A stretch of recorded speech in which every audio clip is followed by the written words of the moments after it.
Okay, now I give the word to the Brazilian crew from Cisne Branco. Hello, it's a pleasure to talk to you. My ask is, how long does the preparation for a cosmonaut take before being able to undertake a mission? Okay, this is Gary. It depends on the program and the task. Usually we need to cover the basic outbound and corporate board, and then after being assigned in the crew, we need to prepare together with our crewmates. But altogether, maybe it takes about 5-6 years as a minimum after being back approved. Now I give the word to the French ship Belle Poule. Hello. Beyond the organization and the mental and physical work before launch, is there a period of recovery and rehabilitation at return? What does it consist of? That's a great question. After working up here, you work very hard and you need to relax, but also being in zero gravity for a long time, your bones and muscles become weak. So when we come back, we have to work a very intensive physical rehabilitation program to get our bones and muscular system challenged again so that we can operate in 1G. And at the same time, we have to do a lot of debriefing and an awful lot of work on the ground to sort of wrap up. Our mission doesn't really quite end when we land. So it does take quite a bit of time to get over it and to try to get back to our health again. But we're always very glad to get home. Over.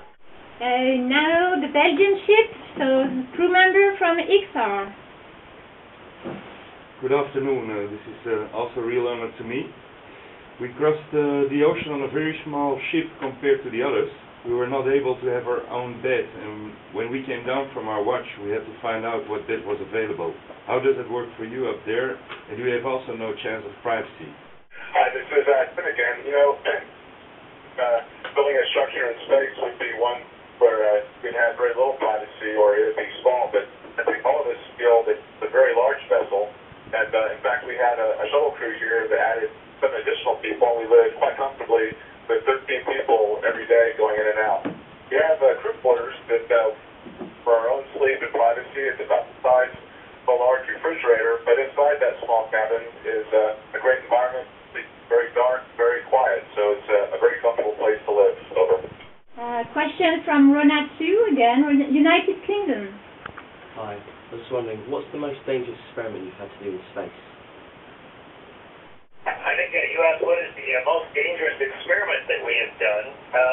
Actually, experiments up here are not really allowed if we find that they're too dangerous. And all the science that we do has to pass through a lot of smart people to make sure that it's safe enough to operate here. The more dangerous things that we tend to do are things like spacewalks or relocating vehicles. And those aren't experiments per se, although we learn a lot while we do those. And we spend a lot of time making preparation as exactingly as possible. Over. Question from Europa, the Netherlands. Hi there. We were just wondering if you listen to different FM radio stations as you're in orbit around the Earth. This is Bob from Canada. No, we don't have FM radio available on board the station. However, we do have a ham radio. Or amateur radio. With that, we're able to make contact with amateur radio operators on the ground and have chats with them. And we're also able to have discussions with classrooms as well. We did bring music along. We have small music players with hundreds of our favorite songs and albums on board there. So that brings us some enjoyment, although we don't have FM radio. I think we are up with time, so I leave the word to the Brazilian ship. They have a very nice invitation for you. Hello, this is Piotr Mario. It's a big honor to talk with you all. We all wish you success, and if at some time in Rio de Janeiro, we will be very honored and proud to have you aboard the Brazilian Navy sailing ship Cisne Branco. Okay, thank you very much for your opportunity to talk to you with us. We would like to join Brazil sometime. And we're waiting for your invitation, guys. I leave the word to Belle Poule for last question. Good afternoon, E-Space, CKNS, akin to CKNS. Yeah, that is a great question. They are kind of different. People who get seasick don't necessarily get space the opposite is also true. Some people who are never seasick on Earth get space sickness. They're alike in that they usually last only the first few days of the mission and then they get better. And also at the end of a sea voyage where you get off sometimes you can actually get a little bit sick when you get on land. If I'm saying it right, it's the same way with coming back from space flight. But we can work around it and we have some medications that help us and we still don't understand it and it's one of the things that we study up here. Over. Hello. I'm from the ship Tsar from Belgium, and as you are confined in a small space like us, but for a longer period of time, how do you deal with any friction between crew members?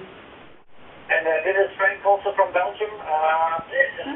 We get along very well here at the International Space Station. We are with 6 people, but it's very nice. We join each other every day for breakfast, lunch and dinner. For the rest, of course, we have a lot of work, but the spirit is great here on board. Rona 2, United Kingdom. Hi, my name is Bryn Keeley, and I was wondering, what is your biggest luxury in space? This is Tim again. I think space flights become better and better over time, and some of our luxuries, especially our family, and so on occasion we're able to have video conferences with friends and family, and it's a great boost to all of this when we have those occasions. Information, but unfortunately we have no time, guys. We need to start the next activity. And we would like to congratulate you again with your safe and very wonderful. And we will look forward to seeing you on the ground after our landing. Thank you very, very much to everybody. Спасибо вам всем большое вам спасибо. Thank you.